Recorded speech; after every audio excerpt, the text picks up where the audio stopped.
Hello my friends, எப்படி இருக்கீங்க? Welcome to tips for slow learners. இப்போ நம்ம என்ன பார்க்க போகிறோம்னா 3 இம்பார்ட்டண்ட் பாயிண்ட்ஸ்.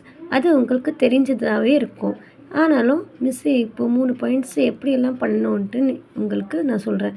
இப்போ நீங்கள் குவார்ட்டர்லி எக்ஸாம் எழுதி ஜாலியாக இருப்பீங்க. இப்போ வரப்போகிற ஹாஃப் இயர்லி அண்ட் பப்ளிக் எக்ஸாமுக்கு நம்ம ப்ரிப்பேர் பண்ண போகிறோம். எப்படி ப்ரிப்பேர் பண்ண போகிறோம் வாங்க பார்க்கலாம். First one, give importance for weak subjects. First point என்னென்னா, give importance for weak subjects. நீங்கள் எந்த சப்ஜெக்டில் வீக் இருக்கீங்க? சப்போஸ் ஃபார் எக்ஸாம்பிள் நீங்கள் மேத்ஸில் வீக் இருக்கீங்களா?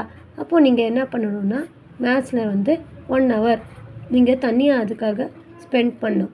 இப்போ எப்படி நம்ம தனியாக 1 hour ஸ்பெண்ட் பண்ணணும்னா, காலையில் எழுந்துக்கிட்டு மார்னிங் ஒன்றும் இல்லை, ஒரு 1 மார்க்கு, ஒரு 21 மார்க்கு இல்லை ஒரு 10 ஆர் 1 மார்க்கு அது எடுத்து நீங்கள் மார்க் பண்ணி காலையில் எழுந்து படிச்சுக்கோங்க.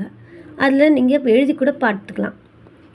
அதுக்கப்புறம் நெக்ஸ்ட் பாயிண்ட் என்னன்னா, make a daily study plan. Daily நீங்கள் ஸ்டடி பிளான் டைம் டேபிள் மாதிரி போட்டுக்கணும். நம்ம எப்படி ஸ்கூலில் டைம் டேபிள் இருக்கு இல்லையா, அது மாதிரி நீங்கள் ஸ்டடி பிளான் போட்டுக்கணும். இப்போ நீங்கள் 3 சப்ஜெக்ட்ஸ் ஒரு நாளுக்கு கவர் பண்ண மாதிரி பார்த்துக்கணும். இப்போது